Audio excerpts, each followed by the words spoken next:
Dans cette vidéo, je vais t'expliquer tous les secrets du sommeil et je vais te montrer que c'est facile de bien dormir et d'avoir un bon sommeil. Évidemment, ça va dépendre de chacun, mais globalement, c'est assez facile. Donc tout d'abord, on va voir pourquoi le sommeil c'est important et ce que permet d'avoir un bon sommeil. On va voir ensuite comment le sommeil fonctionne et pourquoi des fois tu es fatigué et des fois non. Et enfin, le plus important, on verra toutes les étapes pour maximiser ton sommeil.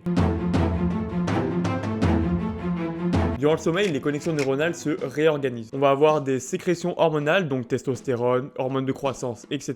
On va avoir de la régénération cellulaire, donc développement musculaire, réparation des lésions, des blessures. Ça va aider à la mémorisation, donc on va virer en fait toute la mémoire qui ne sert à rien et on va entretenir, garder toute la mémoire qui sert à quelque chose. Et en gros, il faut retenir qu'on détruit la journée et qu'on reconstruit surtout la nuit. Un bon sommeil permet une meilleure humeur, une meilleure productivité, des meilleurs réflexes, des meilleures capacités physiques, des meilleures capacités cognitives, un meilleur système immunitaire, une meilleure santé et un meilleur système hormonal. En revanche, un mauvais sommeil entraîne stress, nervosité, dépression, fabrication de masse grasse, ça augmente la faim et ça a plein d'autres effets négatifs.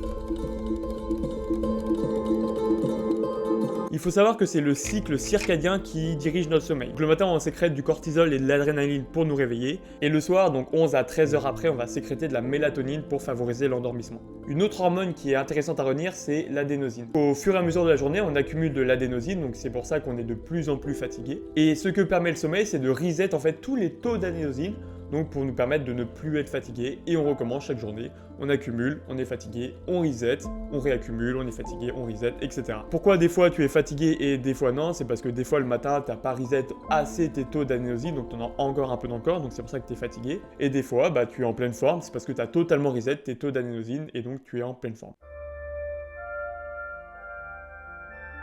Donc là, je vais te donner 16 différentes étapes pour maximiser ton sommeil. Petit 1, dors dans un endroit frais, silencieux et noir. Pendant la nuit, ton corps se refroidit, donc dormir dans un endroit frais va favoriser cet endormissement. Et dormir dans un endroit silencieux et noir va permettre de réduire tous les signaux qui arrivent au cerveau. Donc si tu dors dans un endroit lumineux, en fait, il y aura toujours des petits signaux, des petites interférences, et du coup, c'est pour ça que tu vas pas totalement te reposer, tu vas encore être un petit peu fatigué. 2, dors entre 7h et 9h par nuit. C'est vraiment le temps idéal, en fait, pour se reposer. 3, couche-toi et réveille-toi toujours à la même heure, plus ou moins 30 minutes. En fait, ça va permettre de régler ton cycle circadien, et à force, ton corps sera habitué et il va se réveiller automatiquement sans réveil. Attention, le week-end c'est pareil, ton corps il fait pas de différence, c'est le samedi, le dimanche, le mercredi, le vendredi, pour lui c'est toujours la même chose. Donc c'est pour ça que même le week-end tu dois essayer de te réveiller toujours à la même heure. 4, le réveil doit être dynamique, donc tu dois sortir du lit vigoureusement, tu dois avoir de la lumière forte dès le début de la journée pour vraiment te réveiller de façon vigoureuse. Fais en sorte d'avoir au moins 7000 pas par jour, une moyenne de 7 à 10 000 pas par jour, c'est l'idéal. Ça va permettre à ton corps de se fatiguer naturellement sans vraiment trop de choc et du coup ça va favoriser ton endormissement parce que tu auras sécréter plus d'adénosine, donc tu seras plus fatigué. 6. Expose-toi le plus possible à la lumière du soleil.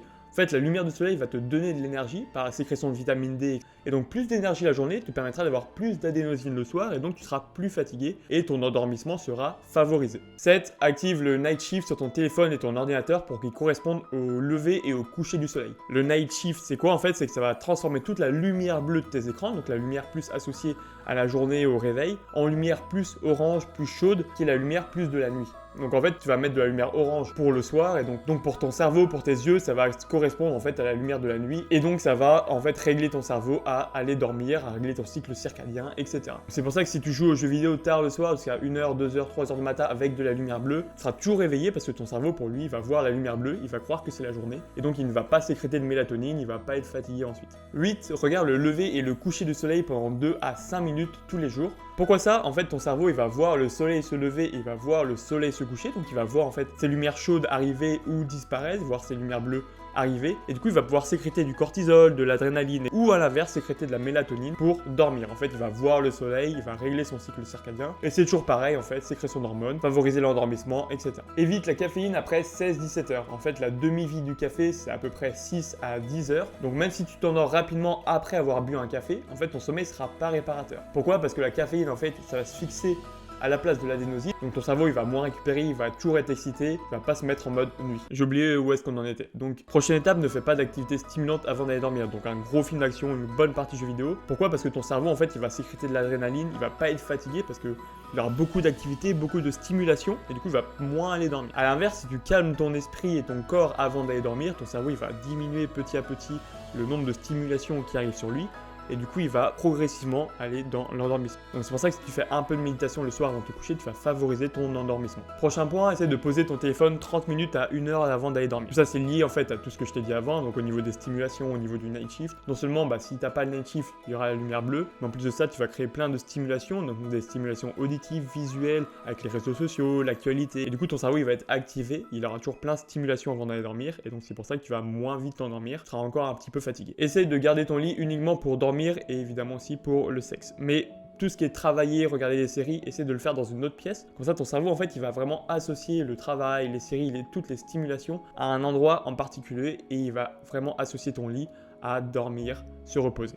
Il faut savoir que ton cerveau, il fait vite des associations. Donc, si tu vas à la salle de muscu, si tu vas à la bibliothèque, c'est des lieux qui sont dédiés en fait à l'activité. Donc, c'est pareil, il faut que ton lit soit un lieu dédié en fait à ton sommeil et à ton repos. Ne prends pas d'alcool avant d'aller dormir. Souvent on dit oui mais je m'endors mieux avec un verre d'alcool. Oui mais l'alcool ça déshydrate et en fait quand tu te déshydrates tu vas moins bien récupérer donc ton sommeil sera moins récupérateur.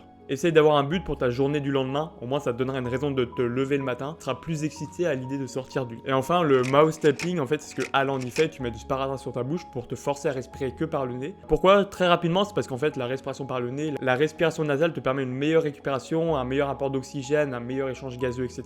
Donc en fait tu récupères mieux, tu dors mieux avec du sparadrap sur la bouche et en respirant uniquement par le nez. Donc il existe d'autres trucs mais le sparadrap sur la bouche c'est quand même plus facile. L'idée si tu veux optimiser ton sommeil et vraiment dormir dans les meilleures conditions, c'est d'appliquer les 16 conseils que je viens de te dire. Après, je sais que ça sera difficile pour certaines personnes, moi y compris. Par exemple, moi je fais que 10 ou 11 conseils sur 16, ce qui est déjà pas mal, mais je fais pas tout. Mais déjà, savoir ce que tu peux faire de bien et ce que tu peux faire de mal, c'est la première étape au changement. Donc moi je te conseille en fait de prendre la liste des conseils que je viens de te mettre, donc je vais l'afficher ici ou ici je pense. Par exemple regarder le soleil se lever et se coucher, évidemment des fois ce sera un peu plus compliqué. Mais voilà, tu fais une liste de ce que tu peux faire et tu essaies de les mettre en place petit à petit. Juste ça peut être intéressant pour toi si en ce moment tu dors un peu moins bien, d'appliquer un peu plus de conseils. Et si tu dors bien et que les conseils te font chier, tu peux en appliquer un peu moins. Tu régules en fait en fonction de comment tu dors, si tu dors bien, si tu dors mal. C'est tout pour cette vidéo, n'hésite pas à t'abonner, à mettre un pouce bleu et à partager la vidéo évidemment pour toujours faire connaître le savoir, partager le savoir et évidemment faire connaître ma chaîne. Voilà, donc n'hésite pas à écrire un commentaire, abonne-toi et à la prochaine.